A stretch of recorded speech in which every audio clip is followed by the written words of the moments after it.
Hello friends, स्वागत है हमारे यूट्यूब चैनल में। आज हम लोग एक नए टॉपिक पे प्रैक्टिस करेंगे, जिसमें कि हम इस बात पे डिस्कस करेंगे कि रैंप क्या होता है। ठीक, रैंप कैसे काम करता है। हमारे पास 4 क्वेश्चंस हैं, ठीक, जो मैं आपको दिखाना चाहूँ। तो हमारे पास ये 4 क्वेश्चन हैं। Why use ramp, benefit of ramp and how to use ramp, ramp parameter of ramp, हम रैंप क्यों यूज करते हैं, उसके बेनिफिट्स क्या हैं और उसको कैसे यूज़ करें, और यूज़ करें तो उसके पैरामीटर हमें क्या डालने हैं। तो हम बात करेंगे पावर मिल सॉफ्टवेयर में। ठीक, हर एक सॉफ्टवेयर में जो भी कैम सॉफ्टवेयर रहता है उसमें कोई सॉफ्टवेयर रैंप के नाम से देता है, कोई हेलिक्स कट के नाम से देता है। अलग अलग सॉफ्टवेयर पे अलग अलग नाम से होता है, लेकिन काम सबका एक ही होता है कि कैसे हम, वो एक रैंपिंग प्रोसेस ही होता है। तो हम उस पर कैसे उसको यूज करें, क्या उसके एडवांटेज हैं, क्या उससे हमें बेनिफिट होने वाला है। देखो, क्या रहता है कि कभी कभी क्या रहता है, जब हम कोई पॉकेट या कोई प्रोफाइल को रब करते हैं तो हमारा इंसर्ट बहुत जल्दी वेयर हो जाता है, या टूल हमारा टूट जाता है। 10 मिनट 5 मिनट चला और टूल डैमेज हो गया। तो उस केस में क्या करते हैं हम लोग, एक स्ट्रेटजी है। अगर मैं टूल पाथ कनेक्शन में जाके आपको दिखाऊं, तो मैं लीड इन में गया तो लीड इन में अभी देखो फर्स्ट चॉइस में ये इतने सारे पैरामीटर्स दिए हुए हैं। हम मोस्टली हम यहाँ से लेके सरफेस नॉर्मल आर्क से लेके और स्ट्रेट और पॉकेट सेंटर रैंप को छोड़ के ये सारे पैरामीटर हम टूल को एंट्री कराने और उसको आउट कराने, किसी पॉकेट में कैसे एंट्री कराना है और कैसे उसको आउट लेके जाना है, तो उस चीज़ पे हम सारे ये यूज करते हैं। मेरा लीड इन लीड आउट का एक लेक्चर है, आप उसको देख सकते हो। ये रैंप कैसे यूज करते हैं, लीड इन के ही अंडर में ये एक प्रोसेस होता है रैंप, इसको रैंप कैसे यूज करते हैं। तो इसके क्या पैरामीटर, अगर मैं रैंप पे क्लिक करता हूँ, देखो यहाँ पे विंडो आता है। ठीक, यहाँ पे क्या है, मैक्स जिगजैग एंगल, ये वैल्यू क्या रखनी है, हाइट वैल्यू क्या रखनी है, फॉलो पे क्या रखना है, लाइन रखना है या सर्कल रखना है। उसके बाद कब ये अप्लाई कंस्टेंट को चेक करना है, कब इस अप्लाई कंस्टेंट को अनचेक करना है। अगर मैं इसको चेक कर रहा हूँ तो वैल्यू लेस देन रखनी है या ग्रेटर देन रखनी है, ये वैल्यू 10 करना है। सारे पैरामीटर हम लोग आज इस वीडियो में टोटल डिस्कस करेंगे। ठीक, तो अभी क्या है कि मैं आपको एक टूल पाथ बना के दिखाता हूँ। एक्चुअली आप लोग क्या पैरामीटर रखते हो रफिंग के, मुझे नहीं मालूम। मैं जो रखता हूँ वो मैं आपको बता रहा हूँ, और उसमें इंसर्ट वेयर नहीं होगा या आपका टूल वेयर नहीं होगा, टूल डैमेज नहीं होगा, इंसर्ट डैमेज नहीं होगा। इस हिसाब से हम आपको एक प्रोग्राम बना के दिखाते हैं। तो मैं सिंपल सा एक बाउंड्री क्रिएट कर लेता हूँ, जो कि मैं इस जो हमारा ब्लॉक साइज है उसके बाहर हम टूल को नहीं जाने देंगे। तो उस केस में हम क्या करेंगे, रैंप कराएंगे। अगर टूल को मैं डेप्थ ऑफ कट लेने के लिए मैं टूल को आउटसाइड ब्लॉक के अलाउ कराता हूँ, अगर मैं टूल को अलाउ कर दिया कि टूल आउट ब्लॉक के बाहर जाके कट ले ले, तो उस केस में हमें रैंप चालू नहीं करना पड़ेगा। लेकिन ये सॉफ्टवेयर है, ये कभी नहीं, ये नहीं देखेगा कि किधर उसको क्लैंप है क्या है। उस केस में क्या करेगा, हो सकता है कि आपके क्लैंप पे ऐड अप्रोच फ्रॉम आउटसाइड, इसमें देखो अभी मैं आपको टूल पाथ दिखा के बना के दिखाता हूँ, तब आपको पूरा समझ में आएगा। मैं गया टूल पाथ में और 3D एरिया क्लियरेंस में मैंने मॉडल एरिया क्लियरेंस को सिलेक्ट किया। ठीक, तो अभी क्या है, ये मेरा विंडो खुल के आ गया। अब हम क्या करेंगे, इसमें पूरे पैरामीटर फिल करते हैं। मैंने ब्लॉक में टॉलरेंस दिया और ब्लॉक को कैलकुलेट किया। ब्लॉक को मैं इधर से शो करूं तो ये देखो ब्लॉक हमारा कैलकुलेटेड हो गया।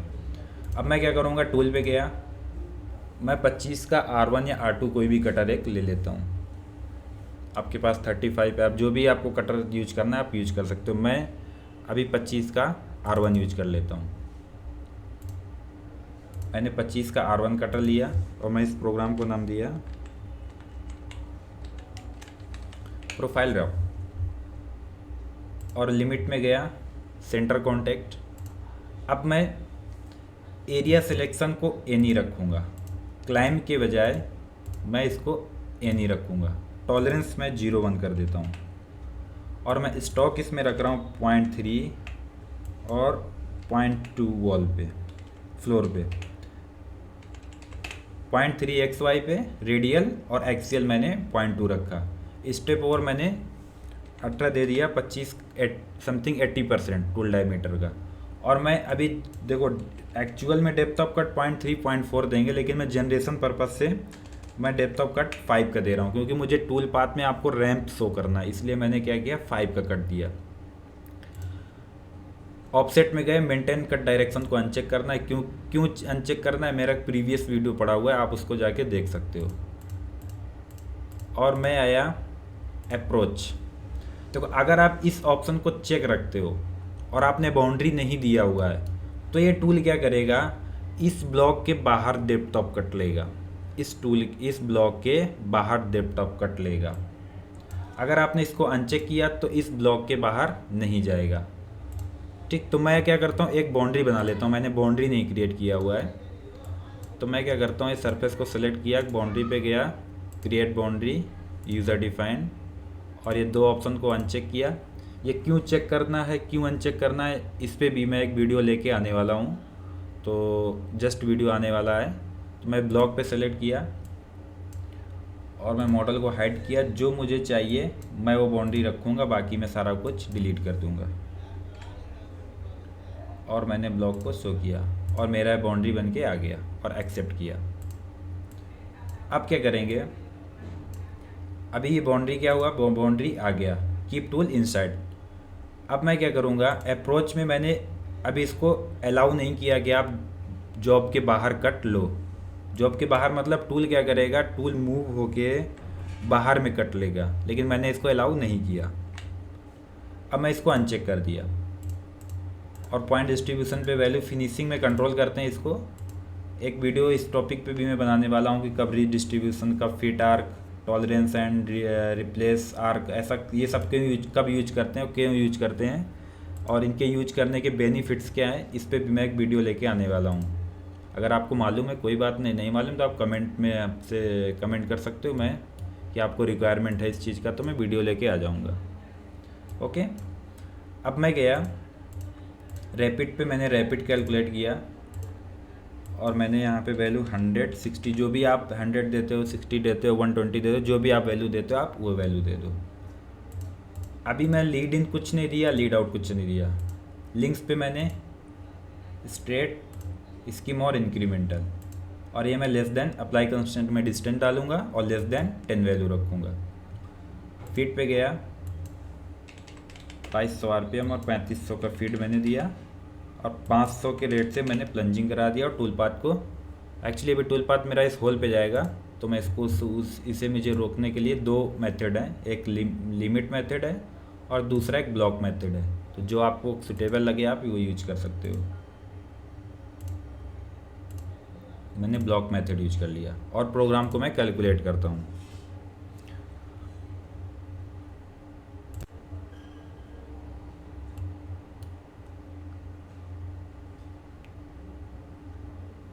प्रोग्राम कितने परसेंटेज कैलकुलेट हुआ है और जनरेशन में क्या क्या प्रोसेस चल रहा है, आप यहाँ पे से अपने लेफ्ट साइड के बॉटम विंडो पे आप लोग देख सकते हो कि प्रोग्राम का कौन सा प्रोसेस चल रहा है और क्या है।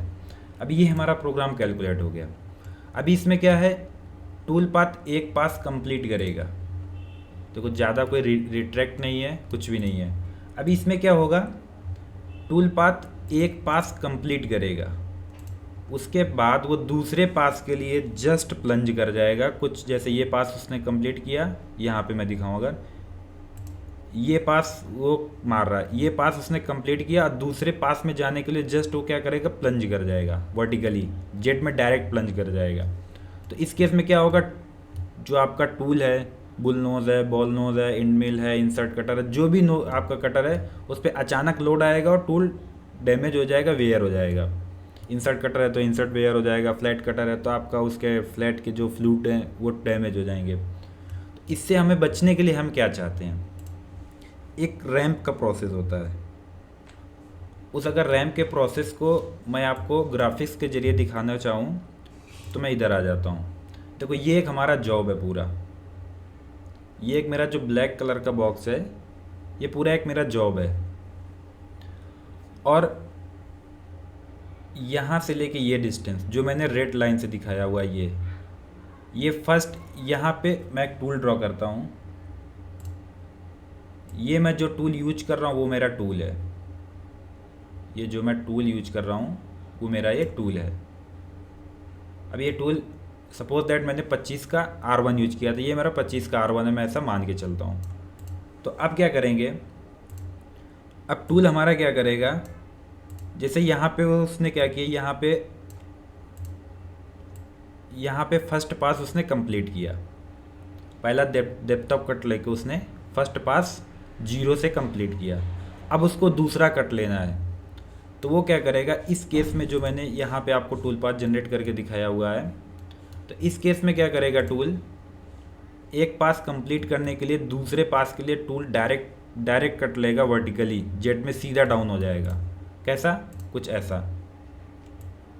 यहाँ पे है उसने फर्स्ट पास कंप्लीट किया और दूसरे पास के लिए वो क्या करेगा, ये जो वैल्यू है, ये यहाँ से रेड लाइन की जो वैल्यू है, ये डेप्थ ऑफ कट है, तो वो क्या करेगा टूल, डायरेक्ट एक पास कंप्लीट करने के बाद, ये पास कंप्लीट करने के बाद वो क्या करेगा, डायरेक्ट टूल क्या करेगा, दूसरा डेप्थ ऑफ कट ले लेगा डायरेक्ट, ऐसा कुछ वर्टिकली। इसमें क्या होगा, इंसर्ट पे अचानक लोड आएगा क्योंकि मटेरियल के ऊपर कट लेगा, वर्टिकली जेड में प्लंज करेगा, तो क्या करेगा, इंसर्ट वेयर हो जाएगा। जो भी टूल है आपका, टूल वेयर हो जाएगा, जो भी आप टूल यूज कर रहे हो। तो अगर हम ऐसा डायरेक्ट प्लंज ना करा के मैं उसको अगर ऐसा टेपर में डेप्थ ऑफ कट दूँ, तो दोनों केस में आ यहीं पे रहा है जो हमारा डेप्थ ऑफ कट है। सपोज दैट मैंने 0.2 दिया, 0.4 दिया, 0.3 दिया, आ वो यहीं पे रहा है। कहाँ से, यहाँ से वो यहीं पे आ रहा है। बट क्या है डिफरेंस क्या है कि ये वर्टिकली आ रहा है और ये टेपर में आ रहा। तो इसके कंपैरिजन में ये depth of cut, vertically depth of cut के कंपैरिजन में ऐसे टेपर पे अगर टूल डेप्थ ऑफ कट लेगा तो इंसर्ट पे ग्रेजुअली जो लोड आता है अचानक, वो नहीं आएगा। लोड आएगा धीमे से, मतलब एक तरीके से जो रैंडम लोड आता है वो नहीं आएगा, ग्रेजुअली लोड आएगा, धीरे धीरे से आएगा ऐसा। क्योंकि इस केस में वो क्या करेगा, जो भी आपने डेप्थ ऑफ कट दिया वो वैल्यू वर्टिकली तो जेड में जाएगा, बट वो क्या करेगा, टेपर में डिस्टेंस में जाएगा, उसके साथ में ट्रेवल भी कर रहा है। समझे, टूल ट्रेवल भी कर रहा है एक्स वाई में और जेड में भी जा रहा है। इसमें क्या है, इसका ट्रेवल रुका हुआ है, ओनली जेड में जा रहा। तो इस केस में टूल डैमेज हो जाएगा, और इस केस में टूल क्या रहेगा, वर्टिकली ट्रेवल भी कर रहा है एक्स वाई में और जेड में भी डेप्थ ऑफ कट ले रहा है। इस केस में क्या होगा, टूल हमारा वेयर नहीं होगा और टूल हमारा जो टूल उसका लाइफ होगा वो अच्छा होगा। अब मैं सॉफ्टवेयर में वो चीज़ कैसे अप्लाई करना है वो मैं आपको दिखाता हूँ। अभी मैं क्या करूँगा, मैं ये हमारा टूल पाथ है। अब टूल पाथ कनेक्शन में आप सेटिंग में जाके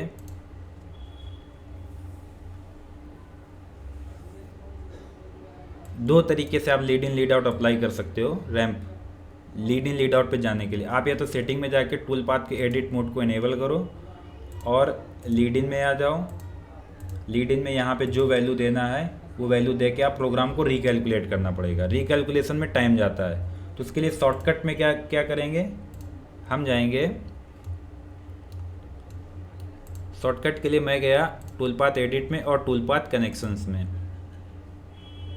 टूल पाथ कनेक्शंस में जाने के बाद मैं क्या किया, लीड इन में गया और यहाँ पे रैंप को सिलेक्ट किया। ठीक, अब मैंने यहाँ पे रैंप पे सिलेक्ट किया। जैसे मैंने रैंप सिलेक्ट किया कि यहाँ पे छोटा सा विंडो खुल गया। ठीक, अब मैं उस विंडो पे क्लिक करूँगा और यहाँ पे क्या करना है, जो मैक्स जिगजैग एंगल है वो बाय डिफ़ॉल्ट छोड़ देना। जो भी वैल्यू आया 10, 5, 15, 20 जो भी वैल्यू आया, मोस्टली 10 ही आएगा। आपको यहाँ पे वही छोड़ दे, वही वैल्यू बाय डिफ़ॉल्ट जो पड़ा है वो छोड़ देना है। आपको वैल्यू हाइट चेंज करना है। हाइट में आपको कौन सा वैल्यू देना है, हाइट में आपको वो वैल्यू देना, मिनिमम वो वैल्यू देना है। आप अगर बाय डिफ़ॉल्ट 5 छोड़ दोगे तो भी कोई प्रॉब्लम नहीं है, और आपको अगर जो सुटेबल वैल्यू है वो आपका मिनिमम डेप्थ ऑफ कट जो आपने डीओसी दिया हुआ है, डेप्थ ऑफ कट दिया। सपोज दैट मैंने इसको जनरेशन के पर्पज़ से मैंने 5 दिया हुआ है, तो मैं यहाँ पे 5 वैल्यू फिलअप करूँगा। अगर मैंने 3 का कट दिया हो तो मैं 3 वैल्यू फिलअप करूँगा। जो भी मैंने डेप्थ ऑफ कट दिया, जैसे सपोज दैट इस प्रोग्राम के लिए मैंने क्या किया हुआ है, इस प्रोग्राम के लिए मैंने 5 का कट दिया हुआ है, ठीक। तो मैं यहाँ पे क्या करूँगा, वो वैल्यू 5 फिल करूँगा। अगर मैंने 0.2 का कट दिया है तो मैं 0.2 फिल करूँगा। जो आपने वैल्यू दिया है आपको वही वैल्यू फिल करना है। कहाँ पे, जब आप इसको रैंप सेलेक्ट करोगे उसके बाद एक छोटा सा विंडो खुलेगा, इसमें जाके आपको वही वैल्यू फिल करना है। मैंने 5 का कट दिया है जनरेशन पर्पज़ से, तो मैं 5 फिल करूँगा और एक्सेप्ट किया। और एक्सेप्ट करने के बाद अप्लाई करना है और इधर से भी अप्लाई करना है। अब मैं इसको अगर चेक करूं तो देखो, अगर मैं टूल पाथ को हाइड करके मैं टूल पाथ में गया और कटिंग स्मूथ को हाइड किया, देखो जहाँ जहाँ पे वो डेप्थ ऑफ कट ले रहा, दिख रहा, जहाँ जहाँ पे डेप्थ ऑफ कट ले रहा वहाँ पे टेपर में जा रहा। साइड से आपको दिखाऊँ अगर, लेफ्ट साइड से, तो देखो सारे डेप्थ ऑफ कट टेपर में है। इधर देखो सारे डेप्थ ऑफ कट, जहाँ जहाँ भी वो डेप्थ ऑफ कट ले रहा है ऐसे ट्रेवल करते हुए जेड में भी जा रहा है। और देखो जेड में गया कितना, अगर इसका मैं वर्टिकल आपको वैल्यू दिखाऊं तो जो आपने डेप्थ ऑफ कट दिया है वो उतना ही जाएगा। यहाँ से मैं वर्टिकल वैल्यू इधर दिखाऊं, एक्चुअली इसका नहीं है ये, जो आपने डेप्थ ऑफ कट दिया वही वैल्यू जाएगा। इधर से देखो सारे टेपर में है, इधर से देखो सारे टेपर में, लेकिन इसमें एक चीज़ डिफरेंस दिख रहा, कहीं पे सर्कुलर आर्क बना रहा है हेलिक्स टाइप का, किसी पे कर्व बना रहा है, किसी पे हेलिक्स बना रहा, और कहीं पे स्ट्रेट लाइन मिलेगा। तो अभी ये कैसे आ रहा है, तो हम इस चीज़ पे, तो मैं फिर से गया, कटिंग मूव को ऑन किया, मैं फिर से गया टूल पाथ कनेक्शन में, और ये जो देखो मैं आपको डिफरेंट टाइप के जो रैंप दिख रहे थे, कुछ ये हेलिक्स टाइप के दिख रहे हैं, कुछ कर्व टाइप के दिख रहे हैं, कहीं पे स्ट्रेट भी होंगे। अभी यहाँ कहीं पे ज़्यादा हेलिक्स, छोटा हेलिक्स बना रहा है, ये क्यों ऐसा डिफरेंट एक टाइप का होना चाहिए। उसके लिए मैंने क्या किया हुआ है, यहाँ पे जो रैंप में ये जो वैल्यू मैंने सेलेक्ट किया हुआ है वो मैंने क्या किया, फॉलो टूल पाथ, ये टूल पाथ को मैंने फॉलो कराया है कि जैसा हमारा टूल पाथ होगा, जैसा हमारा टूल पाथ होगा वैसा ही सेम प्रोफाइल पे रैंपिंग लेगा। अभी यहाँ पे वो क्या कर रहा होगा, सर्कुलर टाइप का टूल पाथ होगा। ये देखो यहाँ पे क्या है, ये सर्कुलर टाइप की लाइन जा रही है, तो यहाँ पे उसने क्या किया, सर्कुलर रैंप लिया। यहाँ पे कर्व टाइप का, यहाँ पे टूल पाथ टर्निंग ले रहा होगा ये शेप बनाने के लिए, तो यहाँ पे उसने क्या किया, आर्क जैसा रैंप लिया।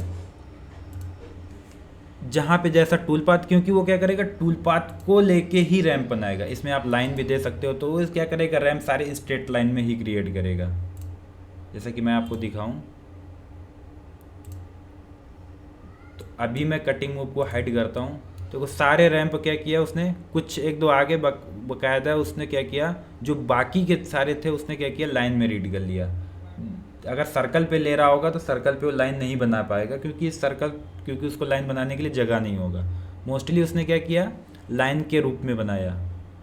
अभी तो इसमें हमको क्या करना है, कभी सर्कल रहेगा आपने लाइन दे दिया तो क्या करेगा, सर्कल के अंदर लाइन क्रिएट करना पॉसिबल नहीं होता है। तो सबसे अच्छा रहता है कि आप टूल पाथ को ही दे दो। जैसा टूल पाथ होगा, सर्कुलर टूल पाथ होगा तो सर्कुलर रैंप बना लेगा, और अगर स्ट्रेट लाइन पे टूल पाथ होगा तो स्ट्रेट लाइन पे रैंप वो क्रिएट कर लेगा। ठीक, तो यहाँ पे आपको रैंप में एक बार फिर से रिपीट कर दें, zigzag angle, max zigzag angle है, उसको बाय डिफ़ॉल्ट छोड़ देना है। हाइट में आपको डेप्थ ऑफ कर देना। अगर आपने 5 भी छोड़ा तो उसको देखो क्या होगा, आपने बाय डिफ़ॉल्ट जो वैल्यू आई, अगर 5 में इस पे आ जाओ, अभी क्या करेगा, बाय डिफ़ॉल्ट आपने 5 छोड़ दिया तो 5 mm ऊपर जाएगा, फिर वहाँ से टेपर ऐसे बना के आएगा, तो टाइम ज़्यादा लगेगा। कि आपने जैसे 0.3 का कट दिया तो 0.3 ऊपर उठ के और टेपर बनाएगा तो उसमें टाइम कम लगेगा कंपेरिजन टू 5 mm। 5 mm ऊपर उठ के वहाँ से टेपर बनाएगा, उसमें टाइम ज़्यादा जाएगा। आपने जो डेप्थ ऑफ कट दिया उतना उठ के अगर वो टेपर बनाएगा तो टाइम कम लेगा। तो इसमें क्या होगा, टाइम हमारा कम बच जाता है। तो सबसे सुटेबल वैल्यू है कि रैंप हाइट में कि आपको यहाँ पे depth of cut value minimum fill करना है, minimum depth of cut value fill करना है। Accept, apply, apply. अब देखो वो जहाँ जहाँ कट ले रहा होगा वहाँ वहाँ उसने रैंप क्रिएट किया होगा। अब मैं इसको अगर कट छोटा करूँ फिर आपको मैं दिखाऊँ अगर इसके रैंप्स। मैं सेटिंग में गया और मैंने 2 का कट दिया। 2 का कट देते नहीं मैं जनरेशन पर्पज़ से। अभी मैंने क्या किया, यहाँ पे कट कम किया तो मैं रैंप में भी कम करूँगा। अगर नहीं कम करूँगा तो भी कोई प्रॉब्लम नहीं, लेकिन उस पर थोड़ा कंपैरिजन टू टाइम ज़्यादा जाएगा 5 के कंपैरिजन में। तो मैंने कट दिया इसमें 2 mm का, तो मैं यहाँ पे ये 2 mm वैल्यू फिल करूँगा और एक्सेप्ट करूँगा और प्रोग्राम को कैलकुलेट करूँगा।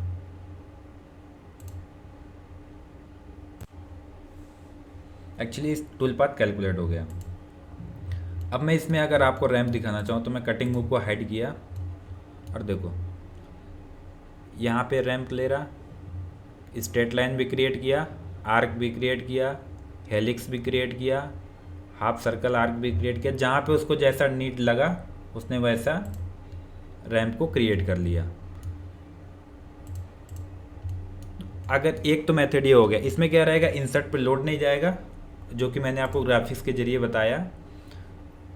और अगर हमें रैंप यूज नहीं करना है और रैंप यूज भी करना है तो हम क्या करेंगे, इसमें और एक प्रोसेस होता है। वो प्रोसेस क्या होता है, मैं टूल को बाहर कर लेने के लिए अप्रोच कर दूं। मैं टूल को अप्रोच कर दूं कि आप बाहर कट ले सकता है। उसके लिए मुझे क्या करना पड़ेगा, मैं सेटिंग में जाऊंगा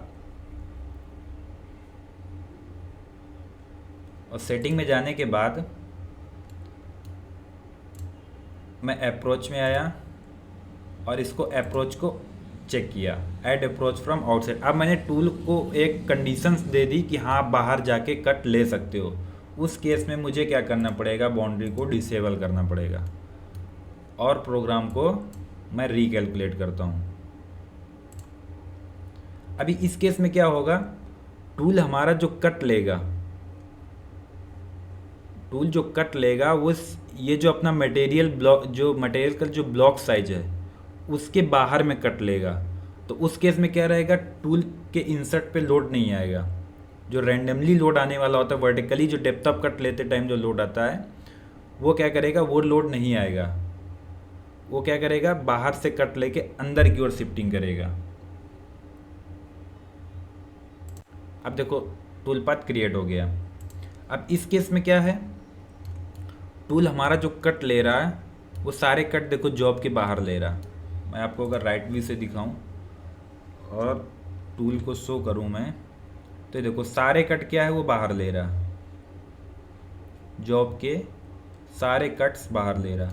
कुछ इस साइड पे ले रहा, कुछ 1-2 कट इधर लिया, ऐसे उसको जिधर नीड मिलेगा उधर ले लेगा। कुछ कट इसने देखो बैक साइड पे लिया। इसमें एक प्रॉब्लम होता है, क्लैंपिंग प्रोसेस। अगर आपने टूल को अप्रोच कर दिया कि आप बाहर से कट ले ले, उस कंडीशंस में क्या होगा, टूल किधर भी बाहर कट ले सकता है। देखो कुछ कट इसने इस साइड लिए, कुछ कट उसने इस साइड लिए, 1-2 कट इधर लिया, कुछ कट उसने इधर लिए और 2-1 कट कुछ कट इसने देखो बैक साइड में लिए। हमारा टॉप ये है, टॉप हमारा ये, कुछ कट इधर है, इधर भी, इधर भी, इधर भी। इस केस में अगर क्लैंप इस जहाँ पे अप्रोच हुआ बाहर के लिए, क्लैंप किधर भी पड़ गया तो क्लैंप को क्या करेगा, क्लैंप पे टकरा जाएगा टूल। उस केस में हमें अगर ये प्रोसेस यूज़ करना है, उसके लिए क्या करना पड़ेगा, अपने को क्लैंप क्रिएट करना पड़ेगा। ये set level set and clamp में जाके आपको क्लैंप का मॉडल इंपोर्ट करना पड़ेगा और क्लैंप का पोजीशन इंश्योर करना पड़ेगा कि सपोज दैट आपने यहाँ पे क्लैंप ऐसा डाल दिया, एक क्लैंप इधर डाल दिया, एक क्लैंप इधर डाल दिया, और इसमें जाके उसको क्लैंप क्रिएट करके क्लैंप पे क्या करोगे, टूल पाथ में क्लैंप को इंसर्ट कर दो। तो उस केस में क्या करेगा, क्लैंप पे नहीं आएगा टूल, वो लेगा तो कट बाहर में ही, लेकिन क्लैंप से दूर लेगा कट। तो अगर उस टॉपिक पे आपको वीडियो चाहिए कि क्लैंप कैसे क्रिएट करते हैं, क्लैंप पे हमारा टूल ना जाए, तो उस पर आप हमसे कांटेक्ट कर सकते हो। मैं आपको प्रॉपर्ली गाइड करूँगा कि कैसे क्लैंप क्रिएट करते हैं, कैसे सेट क्लैंप लेवल कैसे क्या सब यूज करते हैं। उस केस में आप या तो कमेंट में भी कर सकते हो, तो मैं उस टॉपिक पे आपको वीडियो क्रिएट करके दे दूँगा। तो इस वीडियो में इतना ये टॉपिक कंप्लीट हुआ कि रैम्प कैसे यूज कर सकते हैं, रैम के बेनिफिट क्या हैं और रैम कैसे यूज करना है, रैम का प्रोसेस क्या होता है, रैम काम कैसे करता है। मैंने कुछ ग्राफिक्स के जरिए भी आपको समझाने की कोशिश किया हुआ है। इसके कंपैरिजन में टूल वेयर होगा और इसके कंपैरिजन में टूल वेयर नहीं होगा। तो मैंने सारा कुछ आपको डिस्क्राइब किया। तो आप या तो रैम्प भी यूज कर सकते हो या तो आप ऐड अप्रोच फ्रॉम आउटसाइड भी यूज कर सकते हो, लेकिन इंश्योर रहना चाहिए आपका क्लैम्प पोजीशन, क्योंकि जैसे आपने बाहर के लिए अलाउ किया तो टूल किधर भी बाहर जाके कट ले सकता है। उसके लिए कोई कंडीशन नहीं कि ये इधर में ये आएगा कि बॉटम साइड पे लेगा, वो जिधर भी उसको लगेगा उधर कट बाहर ले लेगा। उसके लिए आपको क्लैम्प का पोजीशन इंश्योर करना पड़ेगा, आपको मॉडल पे क्लैम्प डालना पड़ेगा। या तो आपका जॉब मैग्नेट पे होना चाहिए या तो आपका कोई क्लैंपिंग प्रोसेस ऐसा होना चाहिए कि टॉप में कोई क्लैंप ना हो। ठीक, तो इस वीडियो में इतना ही, मिलते हैं नेक्स्ट वीडियो में। थोड़ा आप लोगों का सपोर्ट और सहयोग का ज़रूरत है, बस कुछ नहीं, लाइक सब्सक्राइब और शेयर बस। थैंक यू, मिलते हैं नेक्स्ट वीडियो में।